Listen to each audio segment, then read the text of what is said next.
안녕하세요. 티쿤 글로벌입니다. 해외 직판을 지원하고 있습니다. 오늘은 아주 상위권을 형성하고 있는 해외 직판점 두 곳이 4년까지만 해도 별 차이가 없었는데 실제로 그 이후에 급격하게 4년차 이후에 급격하게 차이가 난 거를 좀 4년차 이후에 매출이 확 벌어진 상황을 좀 소개해 드리고요. 왜 이렇게 벌어지게 되는지, 왜 벌어졌을까요? 왜? 그리고 이걸 통해서 우리는 어떤 교훈을 얻을 수 있는지 한번 생각해 봤으면 좋겠습니다. 한 회사는 티쿤입니다.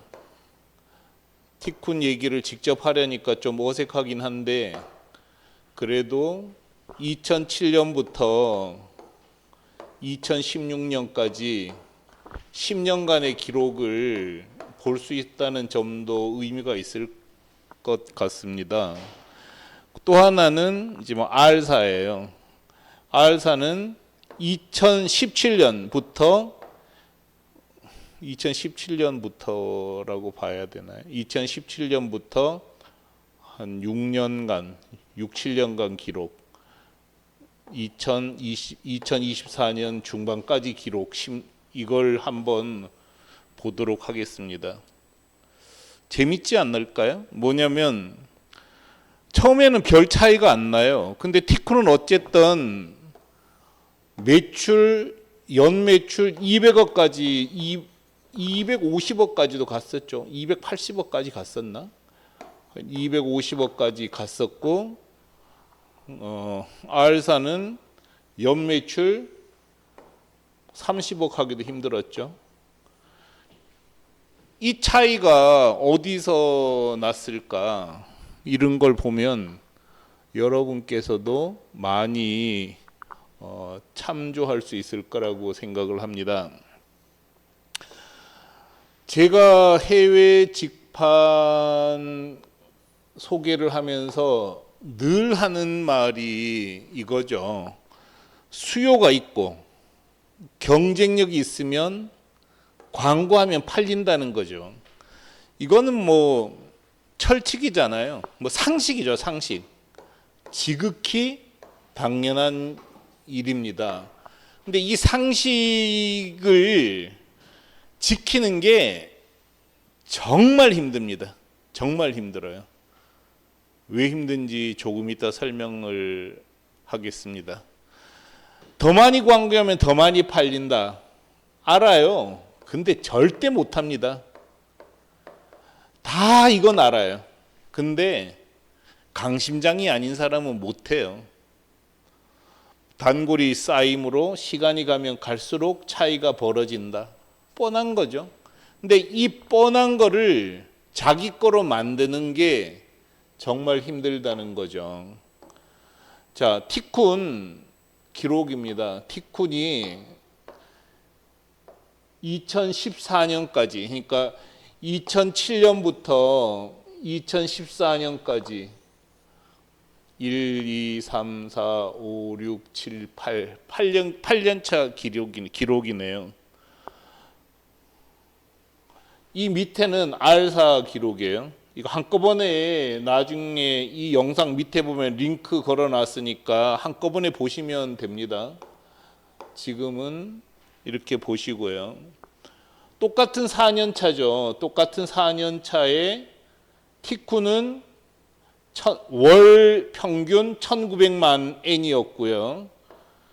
똑같은 4년차에 1700만 원이니까 큰 차이는 안 났어요. 물론 이때가 이 코로나 시기거든요. 코로나 시기에 이 회사는 좀 더 잘 됐어요. 왜냐하면 용품 자체가 실내에서 하는 용품이었거든요. 실내 사용 용품이었어요. 그러다 보니까 코로나 때 외출 안 하면서 매출이 좀 늘어나긴 했는데 뭐 그렇다 치더라도 그렇다고 하더라도 뭐 그 전에 보면은 1200만 엔, 월 1200만 엔이고 뭐 월 640만 엔이니까 여기서는 뭐 그렇게 큰 차이, 2배 차이는 나지만 심각한 차이는 아니었다고 볼 수 있죠. 근데 이게 시간이 가잖아요. 시간이 가면은 10년 차, 8년 차죠. 8년 차였죠. 하나, 둘, 셋, 넷, 다섯, 여섯, 일곱. 8년 차에 티쿠는 월 8,280만 엔이 됩니다. 월 매출이. 근데 알사는 8년 차에 좀 당장 비교는 안 되네요. 그죠?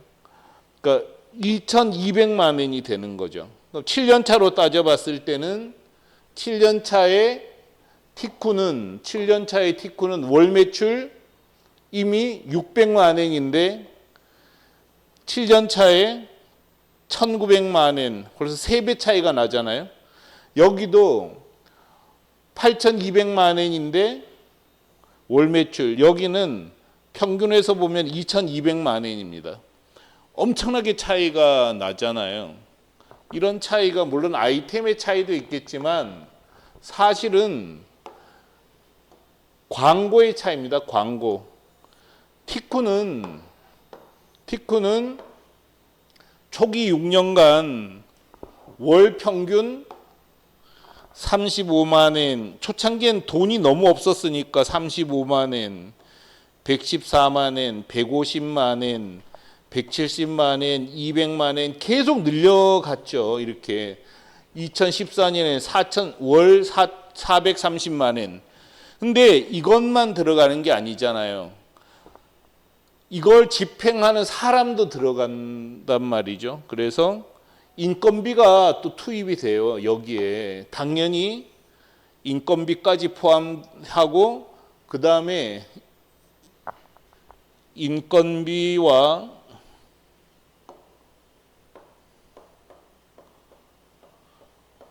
전시회 참가비, 일본 전시회에도 참여를 했었어요. 그래서 실제로 직접 집행하는 광고비보다 훨씬 더 많은 마케팅비를 쓴 거죠. 이렇게 이 규칙, 이 상식, 그러니까 경쟁력이 있으면 광고하면 팔린다는 것. 두 번째, 더 많이 광고하면 더 많이 팔린다는 것. 이 상식을 지키느냐 지키지 않느냐에 따라서 시간이 가면 갈수록 차이가 점점 더 벌어지는 거죠. 티쿤은 이런 R사 등 회사에 비하면 진짜 잘하는 거죠. 그만큼 대담하게 광고를 집행했습니다. 대담한 광고 집행. 근데 티쿤 실력도 요만큼밖에 안 되는 거예요.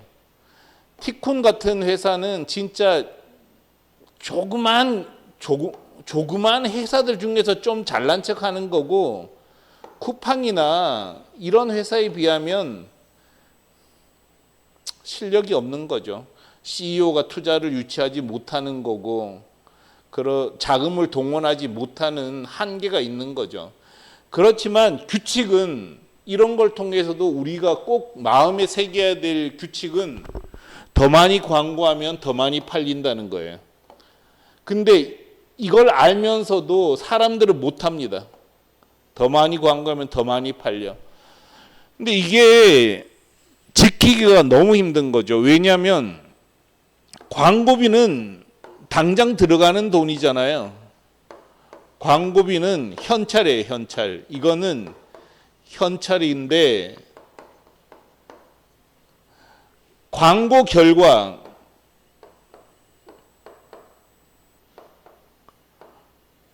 매출은 될지 안 될지 모르는 어음이란 말이죠. 그래서 광고하면 매출이 오른다. 이거는 누구나 알 수 있는데 그거를 믿고 광고하는 능력, 광고하는 힘은 경영 능력입니다. 이미 여기서부터는 자기 믿음을 기반으로 행동하느냐 안 하느냐의 차이에 따라서 이 결과가 차이가 나는 거라고 할 수 있습니다. 그래서 뭐 쿠팡 CEO 대단한 사람이에요. 티쿤 같은 회사는 따라가지도 못하는 거죠. 그런 자기 믿음을 가지고 투자자를 설득해낸 사람이잖아요. 그 안에 뭐 판매자를 괴롭힌다 이런 건 전혀 별개의 문제입니다. 뭐 저는 쿠팡 좋아하지 않아요. 그렇지만 그 김범석 의장 대단한 사람이죠. 자기 확신을 갖고 했으니까. 근데 대부분의 사람들은 벌어서 생활비 쓰고 끝낸단 말이에요. 어떻게든지 투자를 유치하고 투자 재원을 확보하는 거 안 해요.